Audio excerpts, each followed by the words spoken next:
എല്ലാവർക്കും നമസ്കാരം. സമൃദ്ധിയുടെയും ഐശ്വര്യത്തിന്റെയും പ്രതീകമായ മറ്റൊരു വിഷുക്കാലം കൂടി വന്നെത്തിയിരിക്കുകയാണ്. ആസ്ട്രോ ലൈഫ് മലയാളത്തിലേക്ക് ഏവർക്കും സ്വാഗതം. 2026 ഈ വിഷു സംക്രമം നക്ഷത്രചക്രത്തിലെ ആദ്യ നക്ഷത്രമായ അശ്വതി നക്ഷത്രക്കാർക്ക് എങ്ങനെയുണ്ടാകും?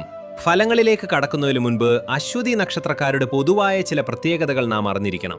കേതു ഭഗവാൻ നക്ഷത്രനാഥനായും ചൊവ്വരാശിനാഥനായും വരുന്ന അശ്വതിക്കാർ പൊതുവെ അതിവേഗത്തിൽ തീരുമാനങ്ങൾ എടുക്കുന്നവരും കാര്യപ്രാപ്തിയുള്ളവരുമാണ്. ആരെയും കൂസാത്ത സ്വഭാവവും സത്യസന്ധതയും നിങ്ങളുടെ മുഖമുദ്രയാണ്. ഈ പ്രകൃതം 2026 നിങ്ങൾക്ക് എങ്ങനെയൊക്കെ ഗുണകരമാകും എന്ന് നമുക്ക് നോക്കാം. ഈ വിഷുക്കാലം മുതൽ അശ്വതി നക്ഷത്രക്കാർക്ക് തൊഴിൽപരമായ വലിയ മുന്നേറ്റങ്ങൾ പ്രതീക്ഷിക്കാം. നിങ്ങളൊരു ഉദ്യോഗാർത്ഥിയാണെങ്കിൽ ദീർഘകാലമായി കാത്തിരുന്ന ഒരു ജോലി നിങ്ങളെ തേടിയെത്തും. പ്രത്യേകിച്ച് IT, മെഡിക്കൽ, പോലീസ് അല്ലെങ്കിൽ സൈനിക സേവനം എന്നീ മേഖലകളിലുള്ളവർക്ക് ഈ വർഷം വളരെ അനുകൂലമാണ്. സാമ്പത്തികമായി നോക്കിയാൽ മുടങ്ങിപ്പോയ ചിട്ടികളോ ലോണുകളോ ലഭിക്കാൻ സാധ്യതയുണ്ട്. പഴയ കടബാധ്യതകൾ തീർക്കാൻ ഈ വർഷം നിങ്ങൾക്ക് സാധിക്കും.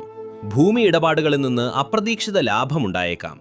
എങ്കിലും ഒരു കാര്യം ശ്രദ്ധിക്കുക, ആഡംബര വസ്തുക്കൾക്കായി അനാവശ്യമായി പണം ചിലവാക്കുന്നത് നിയന്ത്രിക്കണം. നിക്ഷേപങ്ങൾ നടത്തുമ്പോൾ വീട്ടിലെ മുതിർന്നവരുടെ അഭിപ്രായം ചോദിക്കുന്നത് നന്നായിരിക്കും.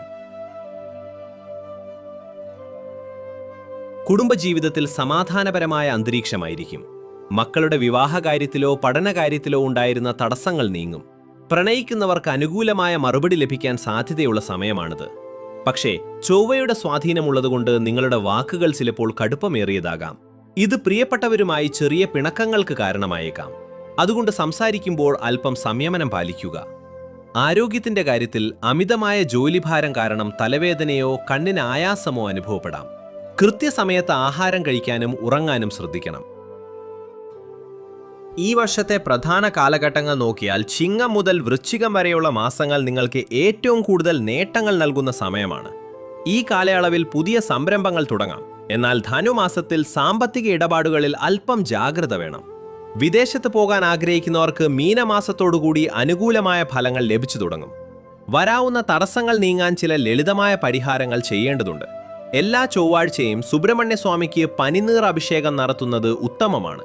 കൂടാതെ ദിവസവും സ്നാനശേഷം ഓം അശ്വിനി ദേവതാഭ്യോ നമഃ എന്ന മന്ത്രം 21 തവണയെങ്കിലും ജപിക്കുക.